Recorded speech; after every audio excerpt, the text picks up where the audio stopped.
నమస్కారం G news కి స్వాగతం. ముందుగా హెడ్లైన్స్ చూద్దాం.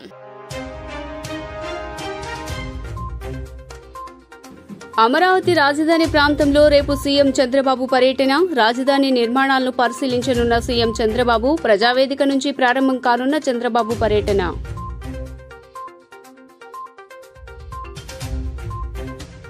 బాధ్యతలు స్వీకరించిన డిప్యూటీ సీఎం పవన్ కళ్యాణ్. వదిన ఇచ్చిన పెన్తో తొలి సంతకం. శుభాకాంక్షలు తెలియజేసిన జనసేన మంత్రులు నాదెండ్ల మనోహర్, కందుల దుర్గేష్.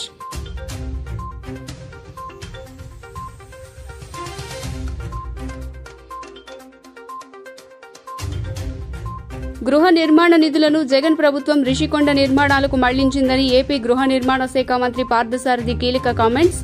గత ప్రభుత్వంలో ఖరారు చేసిన గృహ నిర్మాణ లబ్దిదారుల జాబితాను మార్చేదే లేదని స్పష్టం.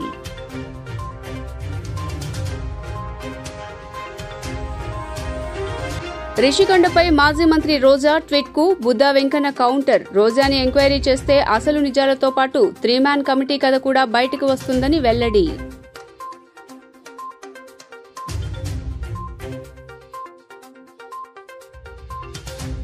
భవిష్యత్ కార్యాచరణపై పార్టీ నేతలతో మాజీ సీఎం జగన్మోహన్ రెడ్డి అధ్యక్షతన రేపు విస్తృత స్థాయి సమావేశం.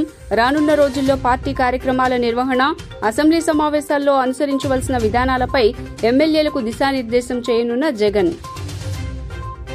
ఇక డీటెయిల్స్ చూస్తే నలంద విశ్వవిద్యాలయం భారతీయ ఆత్మ వంటిదని, నలంద అంటే జ్ఞానాన్ని అందించే విద్యా కేంద్రమని ప్రధాని నరేంద్ర మోదీ అన్నారు. ఒకప్పుడు విదేశాల నుంచి విద్యార్థులు ఇక్కడికి వచ్చి చదువుకునేవారని, నాడు ప్రపంచంలోనే ఓ ప్రముఖ విద్యా కేంద్రంగా నలంద విశ్వవిద్యాలయం విరాజిల్లిందని గుర్తు చేశారు. అంతకుముందు మోదీ విదేశీ రాయబారులతో కలిసి యూనివర్సిటీ ముందు నిల్చొని ఫోటోలు దిగారు. అలాగే ప్రారంభోత్సవం సందర్భంగా రాయబారులతో కలిసి మొక్కలను నాటారు. బీహార్లో నూతనంగా నిర్మించిన నలంద యూనివర్సిటీ కొత్త క్యాంపస్ను ప్రధాని మోదీ ప్రారంభించారు. రాజ్లో శిథిలమైపోయిన పురాతన నలంద యూనివర్సిటీ సమీపంలోనే ఈ క్యాంపస్ను నిర్మించారు. ఈ కార్యక్రమాన్ని విదేశాంగ శాఖ మంత్రి జయశంకర్ సహా పలువురు విదేశీ ప్రతినిధులు హాజరయ్యారు. కాగా అంతకుముందు పురాతన విశ్వవిద్యాలయాన్ని మోదీ సందర్శించారు. 2014లో 14 మంది విద్యార్థులతో కొత్త యూనివర్సిటీ ప్రారంభమైంది. శిథిలమైపోయిన విశ్వవిద్యాలయానికి పూర్వ వైభవం తేవాలని నలంద యూనివర్సిటీ యాక్ట్ పేరుతో 2010లో నాటి కేంద్ర ప్రభుత్వం చట్టాన్ని తీసుకొచ్చింది. 2014లో 14 మంది విద్యార్థులతో ఈ యూనివర్సిటీ కార్యకలాపాలు మొదలయ్యాయి. 2017లో కొత్త క్యాంపస్ నిర్మాణం ప్రారంభమైంది. 455 ఎకరాల విస్తీర్ణంలో ఉన్న ఈ క్యాంపస్ను solar plant, water recycling plant మొదలైనవి ఏర్పాటు చేసి పర్యావరణ హితంగా తీర్చిదిద్దారు. నలంద యూనివర్సిటీ కొత్త క్యాంపస్ ప్రారంభించడంపై ప్రధాని మోదీ హర్షం వ్యక్తం చేశారు. మూడోసారి ప్రధానిగా బాధ్యతలు చేపట్టిన 10 రోజుల్లోనే నలందలో పర్యటించే అవకాశం వచ్చినందుకు సంతోషంగా ఉందన్నారు మోడీ. నలంద అనేది పేరు కాదని, అది మన గుర్తింపు, గౌరవం అని తెలిపారు. ఆనాడు నలంద యూనివర్సిటీ లైబ్రరీ ధ్వంసమైన ఘటన గుర్తు చేసుకుంటూ అగ్ని పుస్తకాలను కాల్చగలవు కానీ జ్ఞానాన్ని ధ్వంసం చేయలేదని పేర్కొన్నారు. तीसरे कार्यकाल की शपथ ग्रहण करने के बाद पहले 10 दिनों में ही नालंदा आने का अवसर मिला है.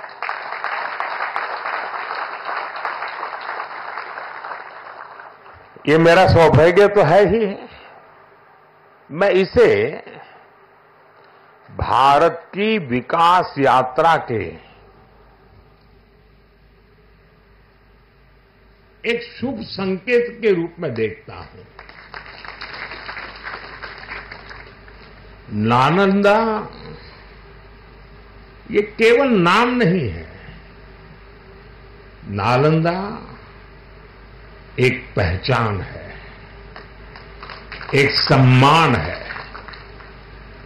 नालंदा एक मूल्य है, नालंदा एक मंत्र है, गौरव है, गाथा है. नालंदा है उद्घोष इस सत्य का कि आग की लपटों में पुस्तकें भले जल जाएं, लेकिन आग की लपटें ज्ञान को नहीं मिटा सकती. ఆంధ్రప్రదేశ్ ముఖ్యమంత్రి నారా చంద్రబాబు నాయుడు రేపు అమరావతి ప్రాంతంలో పర్యటించనున్నారు. ఉండవల్లి ప్రజావేదిక నుంచి పర్యటనను ప్రారంభించనున్నారు. రాజధాని ప్రాంతంలోని నిర్మాణాలను ఆయన పరిశీలిస్తారు. రాజధానికి శంకుస్థాపన జరిగిన ప్రాంతాన్ని కూడా ముఖ్యమంత్రి సందర్శించనున్నారు. అనంతరం సీడ్ యాక్సిస్ రోడ్డును పరిశీలిస్తారు. ఆల్ ఇండియా సర్వీసెస్ అధికారులు, మంత్రులు, జడ్జీల గృహ సముదాయాలను పరిశీలిస్తారు. ఐకానిక్ నిర్మాణాల కోసం పనులు ప్రారంభించిన సైట్ల వద్ద పర్యటిస్తారు. రాజధాని ప్రాంతంలో నిర్మాణాల స్థితిగతులను పరిశీలించి అధికారులను అడిగి వివరాలు తెలుసుకోనున్నారు. ఉండవల్లి ప్రజావేదిక నుంచి ఉదయం 11 గంటలకు పర్యటన ప్రారంభమవుతుంది. ఆంధ్రప్రదేశ్ డిప్యూటీ సీఎంగా బాధ్యతలు స్వీకరించారు జనసేన అధినేత పవన్ కళ్యాణ్. విజయవాడలోని తన క్యాంపు కార్యాలయంలో ప్రత్యేక పూజలు చేసిన తర్వాత బాధ్యతలు చేపట్టారు జనసేనాని. డిప్యూటీ సీఎంతో పాటు పంచాయతీరాజ్, గ్రామీణాభివృద్ధి, పర్యావరణ, అటవీ, శాస్త్ర సాంకేతిక శాఖల మంత్రిగా బాధ్యతలు స్వీకరించారు. ఈ సందర్భంగా పలు దస్త్రాలపై సంతకాలు చేశారు. అయితే ఈ మధ్య మెగాస్టార్ చిరంజీవి భార్య తన వదిన సురేఖ జనసేనాని పవన్ కళ్యాణ్కు ఓ పెన్ గిఫ్ట్గా ఇచ్చారు. బాధ్యతలు స్వీకరిస్తూ సంతకాలు చేస్తున్న తరుణంలో తన వదిన గిఫ్ట్గా ఇచ్చిన పెన్నును ఉపయోగించారు పవన్ కళ్యాణ్. ఇక ఏపీ డిప్యూటీ సీఎంగా బాధ్యతలు చేపట్టిన పవన్ కళ్యాణ్కు మంత్రులు, జనసేన నేతలు అభినందనలు తెలిపారు. మెగా బ్రదర్ సోదరుడు నాగబాబు, వివిధ శాఖల అధికారులు, ఎమ్మెల్యేలు, నేతలు పవన్కు అభినందనలు తెలిపారు.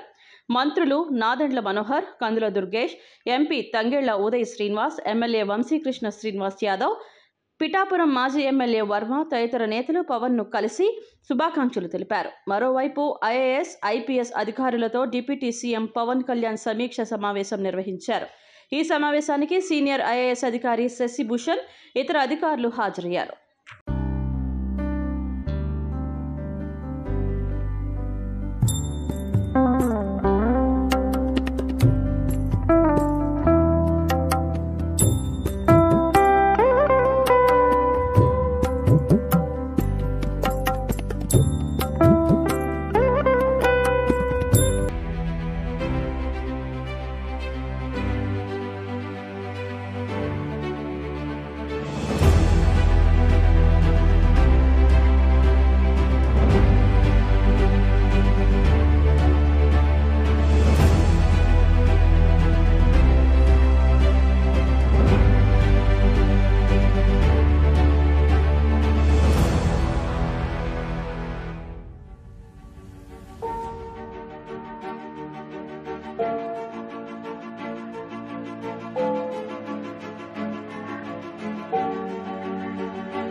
భవిష్యత్ కార్యాచరణతో పాటు రాబోయే రోజుల్లో పార్టీ తరపున నిర్వహించాల్సిన కార్యక్రమాలపై చర్చించేందుకు వైఎస్ఆర్సీపీ అధినేత వైఎస్ జగన్మోహన్ రెడ్డి గురువారం పార్టీ విస్తృత స్థాయి సమావేశం నిర్వహించనున్నారు.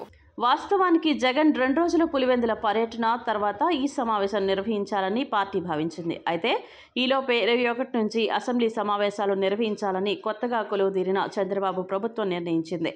దీంతో పులివెందుల పర్యటన వాయిదా వేసుకున్న వైఎస్ జగన్ పార్టీ సమావేశాన్ని 20నే నిర్వహించాలని నిర్ణయించారు.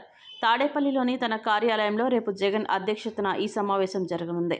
పార్టీ తరఫున నెగ్గిన ఎమ్మెల్యేలతో పాటు ఎన్నికల్లో పోటీ చేసిన ఎమ్మెల్యే, ఎంపీ అభ్యర్థులు ఈ సమావేశానికి హాజరు కానున్నట్లు వైఎస్ఆర్సీపీ కేంద్ర కార్యాలయం ఒక ప్రకటనలో తెలియజేసింది. రానున్న రోజుల్లో పార్టీ కార్యక్రమాల నిర్వహణ తదితర అంశాలపై చర్చించడంతో పాటు అసెంబ్లీ సమావేశాల్లో అనుసరించాల్సిన విధానాలపై ఎమ్మెల్యేలకు జగన్ దిశానిర్దేశం చేస్తారని సదరు ప్రకటన తెలిపింది.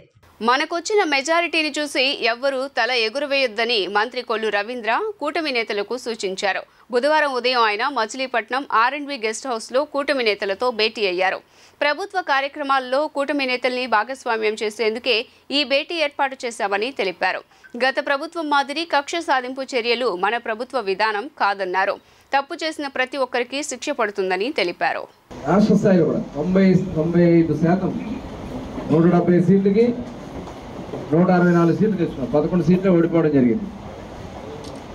అవి కూడా మెజార్టీలు చూడండి, రాష్ట్ర వ్యాప్తంగా కూడా మెజార్టీలు, భారీ మెజార్టీలు, 70,000, 80,000, 90,000 90,000 96,000 మెజార్టీలు అంటే పార్లమెంట్ సభ్యులకు వచ్చే మెజార్టీలు అసెంబ్లీలకు వచ్చినాయి అంటే ప్రజలు ఎంత విసిగిపోయారనే దానికి ఇవాళ రాష్ట్రం అంతా కూడా ఒక నమూనా. ఒక ముఖ్యమంత్రి అనేవాడు ఎలా ఉండకూడదు అనే దానికి ఒక రోల్ మోడల్ ఎవరు? జగన్మోహన్ రెడ్డి.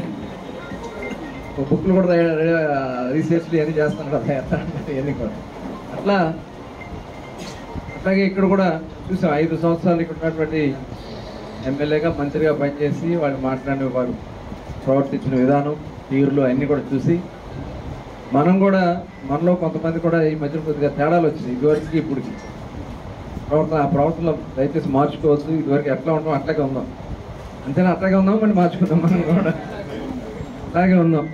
మనకు కావాల్సింది డెవలప్మెంట్, అభివృద్ధి తప్ప మనం దయచేసి ఎట్టి పరిస్థితుల్లో నేను కూడా అలాగే ఉందాం అనుకుంటున్నాను. నాలో ఏమైనా మార్పు వస్తే మొహమాటం ఎక్కడ చెప్పండి, నేను మార్చుకుంటాను. ఇది తప్ప ఎవరం కూడా వద్దు, వాళ్ళు ఎగరేయద్దు. 50,000 మెజార్టీ వచ్చింది మాకేంటంటే దయచేసి చేయొద్దు. అలాగే కొన్ని ఇన్సిడెంట్స్ జరుగుతున్నాయి, ఇంకా నిత్యం కూడా, నిన్న కూడా రాత్రి కూడా జరుగుతుంది. దయచేసి అలాంటి ఇన్సిడెంట్లు ఫుల్ స్టాప్ పెడదాం. వాడు అనుభవించినవాడు ఖచ్చితంగా చేసినవాడు అనుభవిస్తాడు. దాంట్లో దేవుడు లెక్కలేస్తాడు. ఆ లెక్కలు ఎప్పటికీ లెక్కలుగానే ఉంటాయి. జగన్ ప్రభుత్వంలో పథకాలన్నీ నేతి బీరకాయ తరహాలోనే అమలయ్యాయని మంత్రి కొలుసు పార్థసారథి అన్నారు. గృహ నిర్మాణ నిధులను జగన్ ప్రభుత్వం మళ్లించిందని కీలక కామెంట్లు చేశారు. రిషికొండ నిర్మాణానికి గృహ నిర్మాణ నిధులను మళ్లించి ఉండవచ్చునని మంత్రి ఆరోపించారు. అమరావతిలో నిర్మించిన మీడియా సమావేశంలో ఆయన మాట్లాడారు. వైకాపా ప్రభుత్వంలో 26 లక్షల ఇళ్లలో కేవలం 6 లక్షలు మాత్రమే నిర్మించారని తెలిపారు. పేదలందరికీ ఇళ్లు అని చెప్పి సగం పనులు చేశారని విమర్శించారు. గడిచిన 5 ఏళ్లలో గృహ నిర్మాణంలో రాష్ట్రం అధమ స్థానంలో నిలిచిందన్నారు. వైకాపా ప్రభుత్వం యూనిట్ కాస్ట్ను కూడా తగ్గించింది. లబ్ధిదారులకు 945 కోట్ల మేర బిల్లులను కూడా ఎగ్గొట్టారు. గృహ నిర్మాణ శాఖకు ఇవ్వాల్సిన 3,070 కోట్ల మేర నిధులు కూడా గత ప్రభుత్వం మళ్లించింది. పెండింగ్లో ఉన్న ఇళ్ల నిర్మాణం పూర్తి చేసే బాధ్యత తెలుగుదేశం పార్టీ ప్రభుత్వం తీసుకుంది. కేంద్ర ప్రభుత్వం ఇచ్చే నిధులు దారి మళ్లించడంతో పాటు రాష్ట్ర వాటాగా ఇవ్వాల్సిన నిధులు ఇవ్వలేదు. గడిచిన 5 ఏళ్లలో పశ్చిమ బెంగాల్లో 45 లక్షల ఇళ్లు నిర్మించారు. ఏపీలో కేవలం 6.08 లక్షల ఇళ్లు మాత్రమే కట్టగలిగారు. లేఅవుట్లలో సదుపాయాల కొరత ఉంది. మళ్లించిన నిధులు దేనికి వాడారన్నది ప్రస్తుతం ప్రశ్నగా మిగిలింది. ఆ నిధులు రిషికొండ ప్యాలెస్కు మళ్లించారా లేదా ఇతర అంశాలకా అన్నది తేలుస్తాం. గత ప్రభుత్వం లబ్ధిదారుల పేరిట రుణాలు తీసుకుంది. జగనన్న కాలనీల్లోనూ రాష్ట్ర వాటా నిధులు లేవు. అన్ని కేంద్రానివే అని కొలుసు పార్థసారథి తెలిపారు. కల్పించిన గౌరవ ముఖ్యమంత్రి చంద్రబాబు నాయుడు గారికి, లోకేష్ బాబు గారికి, కూటమి నాయకులైన పవన్ కళ్యాణ్ గారికి, మోదీ గారికి మొట్టమొదటిగా నేను ధన్యవాదాలు, నమస్కారాలు తెలియజేస్తా ఉన్నాను. కూటమి నాయకులైన చంద్రబాబు నాయుడు గారు, పవన్ కళ్యాణ్ గారు, మోడీ గారి మీద అనేక ఆకాంక్షలతో, ఎన్నో ఆశలతో, చరిత్రలో లేని విధంగా అఖండ విజయం చేకూర్చిన ప్రజలకి, కూటమి కార్యకర్తలకి రుణపడి ఉంటానని తెలియజేస్తూ వారి సమస్యల పరిష్కారానికి చంద్రబాబు నాయుడు గారి నాయకత్వాన్ని బలపరచడానికి నేను కృషి చేస్తానని చెప్పేసి కూడా తెలియజేస్తా ఉన్నాను. మరికి పోతే హౌసింగ్ డిపార్ట్మెంట్కి సంబంధించినంత వరకు నిన్ననే రివ్యూ చేయటం జరిగింది. గత 5 సంవత్సరాలు ఈ కార్యక్రమం ఏ విధంగా జరిగిందని చెప్పేసి నిన్న రివ్యూ చేశాం. ఇదంతా కూడా నేతి బీరకాయ, వైఎస్ఆర్ కాంగ్రెస్ ప్రభుత్వంలో నేతి బీరకాయ సామెత గుర్తొచ్చే విధంగా ఈ హౌసింగ్ ప్రోగ్రాం జరిగిందని చెప్పేసి మీ అందరికీ తెలియజేస్తా ఉన్నాను. ఎందుకంటే 2019-2024 మధ్య 20.6 lakhs ఇళ్ళు శాంక్షన్ చేస్తే కేంద్ర ప్రభుత్వం నుంచి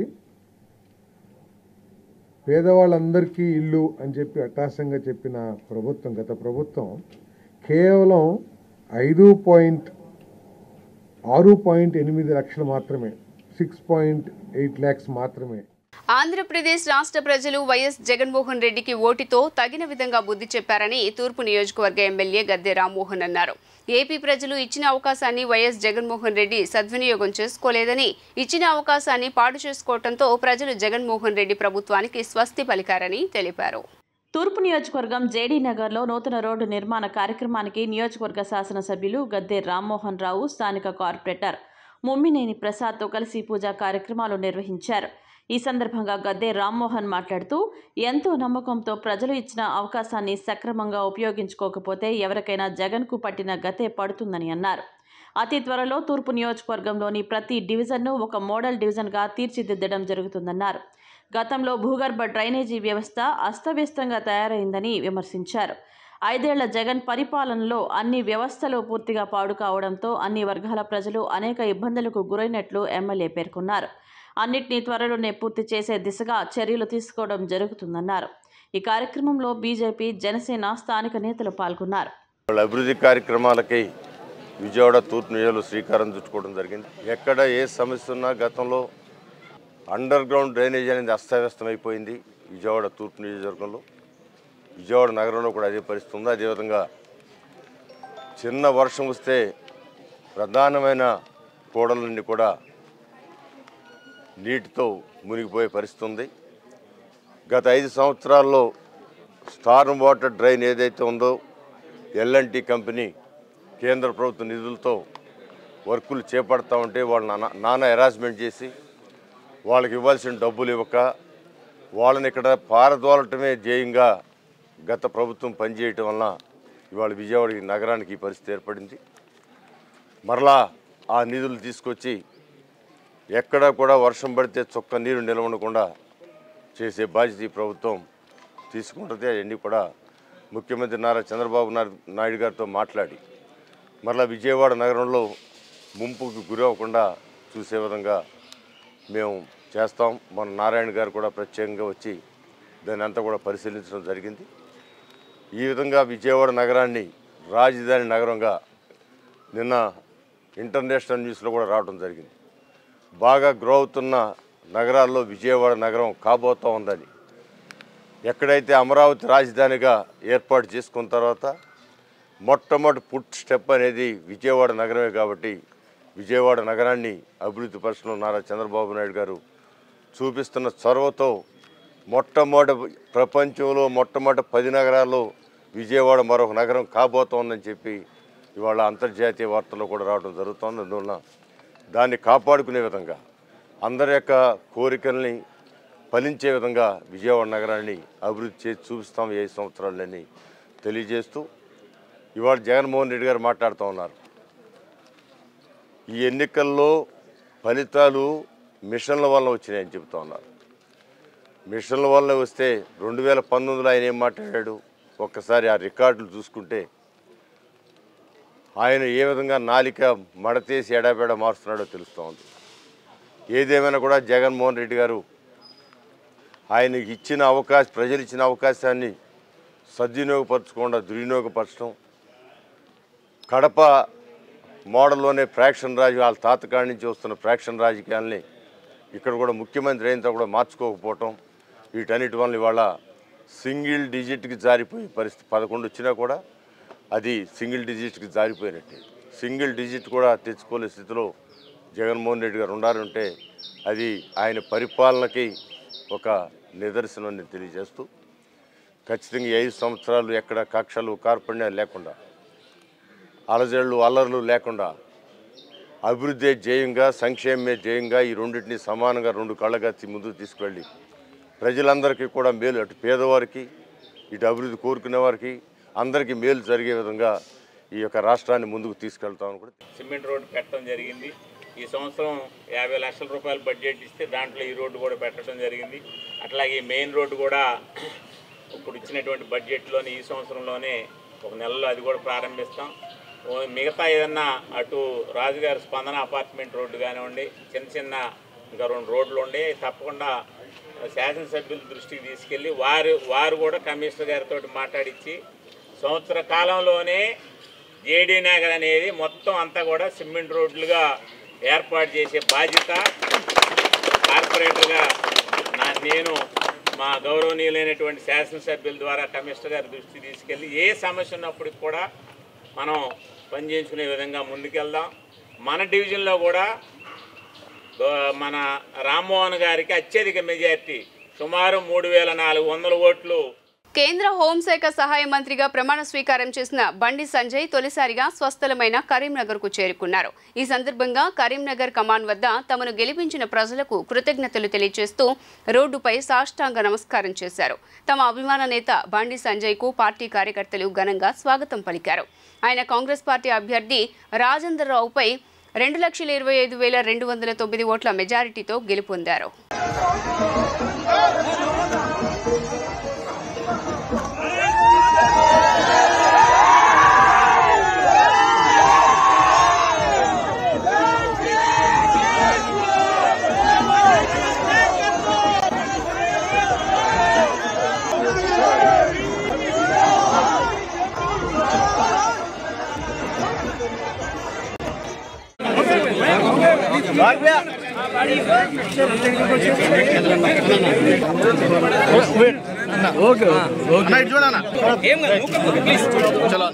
మెగాస్టార్ చిరంజీవి చిన్న కూతురు శ్రీజ మాజీ భర్త శిరీష్ భరద్వాజ్ చనిపోయారు. చాలా కాలం నుంచి భరద్వాజ్ ఊపిరితిత్తులకు సంబంధించిన వ్యాధితో బాధపడుతున్నారు. సిచ్యుయేషన్ సీరియస్ అవ్వడంతో రీసెంట్ గానే ఆయన హాస్పిటల్లో జాయిన్ అయ్యారు. అప్పటి నుంచి హాస్పిటల్లోనే భరద్వాజ్కు ట్రీట్మెంట్ ఇస్తున్నారు డాక్టర్లు. ఇప్పుడు పరిస్థితి చేదాటిపోవడంతో ఆయన చనిపోయారు. 2007లో చిరంజీవి చిన్న కూతురు శ్రీజను లవ్ మ్యారేజ్ చేసుకున్నారు భరద్వాజ్. అప్పట్లో వీళ్ల పెళ్లి రాష్ట్ర వ్యాప్తంగా హాట్ టాపిక్గా మారింది. తన తండ్రి నుంచి తమకు ప్రాణహాని ఉందని శ్రీజ భరద్వాజ్ రోడ్డెక్కడంతో వీళ్ల పెళ్లి మ్యాటర్ రచ్చకెక్కింది. అయితే కొంతకాలం బాగానే ఉన్న వీళ్ల మధ్య మనస్పర్ధలు రావడం మొదలైంది. ఇక ఒకరితో ఒకరికి సెట్ అవ్వదు అని తెలియడంతో 2014లో వీళ్ళిద్దరూ విడాకులు తీసుకున్నారు. ఆ తర్వాత 2019లో భరద్వాజ్ వేరే అమ్మాయిని పెళ్లి చేసుకున్నాడు. ఆ అమ్మాయి డాక్టర్గా పనిచేస్తుంది. వేరే పెళ్లి చేసుకున్న తర్వాత భరద్వాజ్ తన కాపురాన్ని చెన్నైకి షిఫ్ట్ చేశారు. అప్పటి నుంచి వాళ్ళు అక్కడే ఉంటున్నారు. కొన్నాళ్ల క్రితం లంగ్ సమస్య బారిన పడ్డారు భరద్వాజ్. చాలా రోజుల నుంచి ట్రీట్మెంట్ తీసుకుంటున్నా ఆరోగ్యం సెట్ అవ్వలేదు. దీంతో చికిత్స తీసుకుంటూనే ఇలా చనిపోయారు భరద్వాజ్. విద్యుత్ వినియోగదారులపై 7,200 కోట్ల విద్యుత్ ట్రూ యాప్ ఛార్జీల భారం ప్రజలపై పడకుండా చర్యలు తీసుకోవాలని సిపిఎం నేత బాబురావు అన్నారు. మంగళవారం విజయవాడ సిపిఎం కార్యాలయంలో ఆయన మాట్లాడుతూ పారదర్శకత, పూర్తి సమాచారంతో విద్యుత్ నియంత్రణ మండలి బహిరంగ విచారణ జరపాలని కోరారు. విద్యుత్ నియంత్రణ మండలి కార్యాలయాన్ని ఎట్టకేలకు హైదరాబాద్ నుంచి కర్నూలుకు మార్చారు, సంతోషమే. కానీ విద్యుత్ ఛార్జీలు, సర్దుబాటు ఛార్జీలు, ప్రజల మీద భారాలు, విధి విధానాలు చర్చించడానికి ప్రతి అంశం మీద విచారణ జరగాలి, అభ్యంతరాలు తీసుకోవాలి. ఈ ప్రక్రియ హైదరాబాద్లో జరిపితే రాష్ట్రంలో ఉన్న అన్ని ప్రాంతాల నుంచి పాల్గొనలేకపోయారు. ఇప్పుడు కూడా కర్నూలులో జరిపినా పాల్గొనలేరు. అందుకే అటు భౌతికంగాను అలాగే వర్చువల్గా ఆన్లైన్లో కూడా జరిపితే అత్యధిక మందికి పాల్గొనడానికి, వివిధ ప్రాంతాల వారు కూడా పాల్గొనడానికి అవకాశం ఉంటుంది. అందుకే సిపిఎం తరఫున విద్యుత్ నియంత్రణ మండలికి దీని మీద లేఖ రాశాం. అదే కాదు, సర్దుబాటు ఛార్జీల పేరుతో 7,200 కోట్ల రూపాయలు 2022-23 సంవత్సరానికి సంబంధించి అదనపు భారాలు మోయటానికి ప్రతిపాదనలు సిద్ధంగా ఉన్నాయి. దీని మీద వెంటనే విచారణ జరపాలి, దాన్ని తిరస్కరించాలి, ప్రజల మీద భారాలు వేయకుండా చూడాలని సిపిఎంగా కోరుతా ఉన్నాం. ఇందులో హిందూజా లాంటి కంపెనీలకి అప్పనంగా 1200 కోట్ల రూపాయలు అడ్డగోలుగా కట్టబెట్టారు. ఇటువంటి అంశాలు కూడా ఉన్నాయి. వీటన్నిటినీ కూడా అనేక సార్లు అభ్యంతరాలు తెలియజేశాం. అయినా ఏకపక్షంగా చెల్లింపులు చేశారు. దాన్ని వాళ్ళు మళ్ళీ జనం మీద వేయడానికి ప్రయత్నం చేస్తున్నారు. రిషికొండ నిర్మాణాలపై మాజీ మంత్రి వైసీపీ నేత రోజా చేసిన వ్యాఖ్యలపై టీడీపీ నేత బుద్దా వెంకన్న ఎక్స్ వేదికగా కౌంటర్ ఇచ్చారు. ఏంటమ్మా రోజా అంటూ ట్వీట్ను ప్రారంభించారు. నాడు రిషికొండ నిర్మాణాలు ముఖ్యమంత్రి నివాసం కోసమని, అక్కడి నుంచే పాలన అని చెప్పి ఈరోజు పర్యాటకుల కోసం నిర్మించామని చెప్పడం ఏమిటని ప్రశ్నించారు. రోజాను విచారిస్తే అసలు నిజాలు బయటకు వస్తాయన్నారు. నాడు 3 మ్యాన్ కమిటీ కథ ఏమిటో కూడా బయటకు వస్తుందన్నారు. అమరావతిలో వర్షానికి కారిపోయే భవనాలను నాడు చంద్రబాబు నిర్మించారని ఆరోపణలు చేసిన వైసీపీ నేతలు అలాంటి భవనాల్లో 5 ఏళ్లు ఉండి ఎలా పాలన చేశారో చెప్పాలని టీడీపీ నేత బుద్ధ వెంకన్న డిమాండ్ చేశారు. రిషికొండలో అత్యంత నాణ్యతతో నిర్మించిన భవనాలు ఎవరి కోసమని నిలదీశారు. ఎన్నికల్లో ఓటమి తర్వాత రోజాకు మతి చెడినట్లుగా ఉందని ఎద్దేవా చేశారు.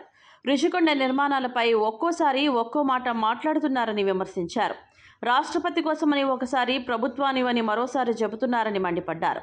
అసలు ఋషికొండకు బోడిగుండు చేయమని ఎవరు చెప్పారని నిలదీశారు. చేయాల్సిందంతా చేసి ఇప్పుడు నీతులు చెబుతున్నారని విమర్శించారు. వైసీపీ నేతల కబుర్లు దొరికితే దొంగ లేకుంటే దొర అన్నట్లుగా ఉందన్నారు. ప్రజల సొమ్ముతో సోకులు చేసుకోవడానికి సిద్ధమైన మీకు ఆ ప్రజలే బుద్ధి చెప్పారన్నారు. ముఖ్యమంత్రి గారు ఎక్కడుంటే బాగుంటుంది, ఎక్కడి నుంచి పరిపాలిస్తే బాగుంటుంది అన్న క్రమంలో 3-man కమిటీ వైజాగ్ లో ఉన్న అన్ని ప్రదేశాలని కూడా సందర్శించారు. దాంట్లో ఇక్కడ ఉంటే బాగుంటుంది అని రిషికొండని ఫైనలైజ్ చేయడం జరిగింది. నవ్వటం ఒక భోగం, నవ్వించడం ఒక యోగం, నవ్వలేకపోవటం ఒక రోగం అని చెప్పిన హాస్య బ్రహ్మ జంధ్యాల అని ప్రముఖ రంగస్థల నటుడు వేముల హజరతయ్య గుప్తా కొనియాడారు. నేటి హాస్య నటులకు జంధ్యాల జీవితం ఆదర్శప్రాయమన్నారు. హాస్య బ్రహ్మ జంధ్యాల 23వ వర్ధంతి సందర్భంగా అభిరుచి సాహితీ సాంస్కృతిక సంస్థ, కళామంజరి సాంస్కృతిక సేవా సంస్థ, Shri C Rammohan Rao cultural organisation ఆధ్వర్యంలో తుమ్మలపల్లి కళాక్షేత్రంలో ఆయన కాంస్య విగ్రహానికి పూలమాలలు వేసి నివాళులర్పించారు.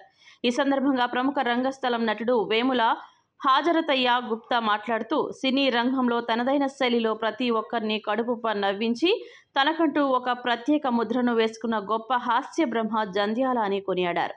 నేటి నటులు జంధ్యాలని ఆదర్శంగా తీసుకుని ముందుకు సాగాలన్నారు. ఈ కార్యక్రమంలో పలువురు రంగస్థలం నటులు తదితరులు పాల్గొన్నారు.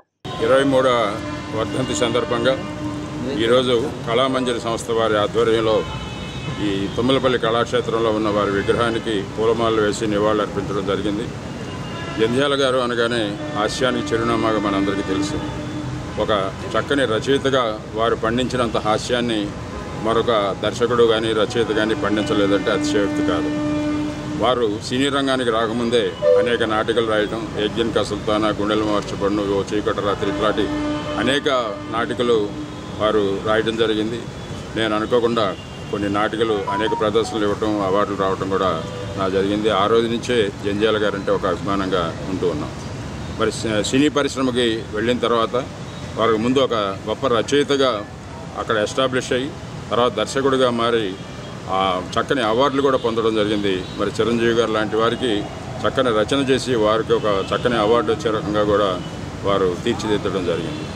ఈ విషయాన్ని ఎందుకు చెప్తున్నా అంటే ప్రతి వ్యక్తి కూడా ఈ రోజుకి అంటే ఒక రంగ ప్రపంచం ఉన్నంతకాలం కూడా హాస్యాన్ని చూసి హృదయాన్ని రంజింపజేసుకోకుండా ఉండే మానవుడు ఉండడు. కాబట్టి జంధ్యాల గారు చరిత్ర కానీ జంధ్యాల గారి సినిమాలు కానీ ఈ చరిత్ర ఉన్నంతకాలం కూడా వారు సజీవంగానే ఉంటారని భావిస్తూ ఉంటాం. జంధ్యాల గారి 23వ వర్ధంతి సందర్భంగా తుమ్మలపల్లి వారి కళాక్షేత్రంలో వారి కాంస్య విగ్రహం దగ్గర నివాళులు అర్పించడానికి వచ్చిన వారి అభిమాన సంఘాలు మాయి. జంధ్యాల గారి పేరు చెప్పగానే సున్నితమైన సునిశ్చితమైన హాస్యానికి మారు పేరు జంధ్యాల గారు. ఈనాడు వస్తున్నటువంటి వెకిలి నవ్వుల హాస్యానికి ఆయన చలనచిత్రాలు, ఆయన రచన, ఆయన తీసిన దర్శకత్వ ప్రతిభ ఇవన్నీ కూడా ఈనాటి కళాకారులకి, ముఖ్యంగా ఈనాడు వస్తున్న హాస్య నటులకి ఒక నిఘంటువుగా ఉంటుందని చెప్పక తప్పదు.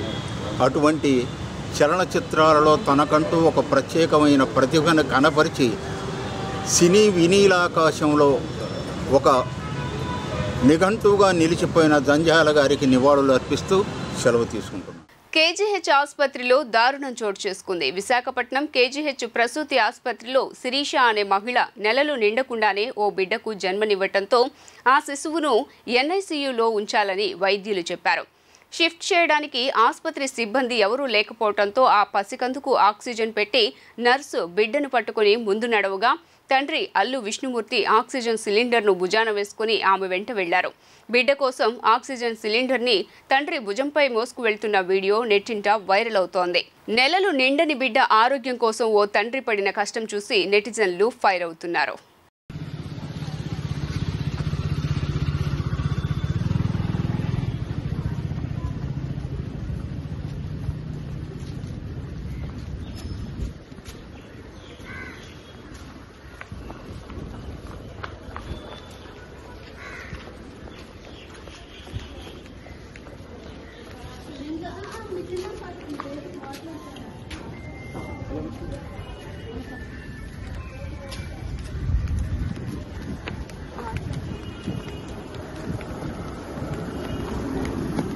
వార్తలు ముగించే ముందు హెడ్లైన్స్ మరోసారి.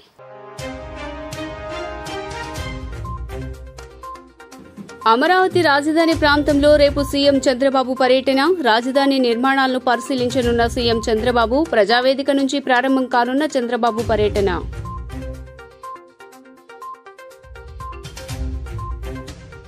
బాధ్యతలు స్వీకరించిన డిప్యూటీ సీఎం పవన్ కళ్యాణ్. వదిన ఇచ్చిన పెన్తో తొలి సంతకం. శుభాకాంక్షలు తెలియజేసిన జనసేన మంత్రులు నాదెండ్ల మనోహర్, కందుల దుర్గేష్.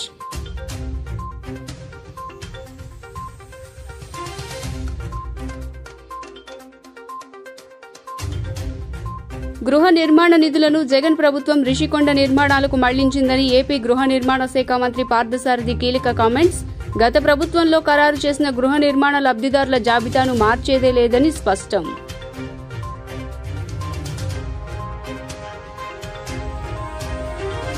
రిషికొండపై మాజీ మంత్రి రోజా ట్వీట్ కు బుద్దా వెంకన్న కౌంటర్. రోజాని ఎంక్వైరీ చేస్తే అసలు నిజాలతో పాటు 3-మ్యాన్ కమిటీ కథ కూడా బయటకు వస్తుందని వెల్లడి.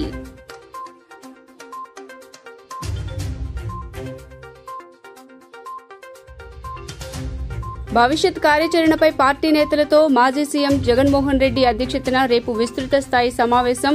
రానున్న రోజుల్లో పార్టీ కార్యక్రమాల నిర్వహణ, అసెంబ్లీ సమావేశాల్లో అనుసరించవలసిన విధానాలపై ఎమ్మెల్యేలకు దిశానిర్దేశం చేయనున్న జగన్. జీ న్యూస్ ఇంతటితో సమాప్తం. తిరిగి వార్తల్లో మళ్లీ కలుద్దాం. అంతవరకు సెలవు. నమస్కారం.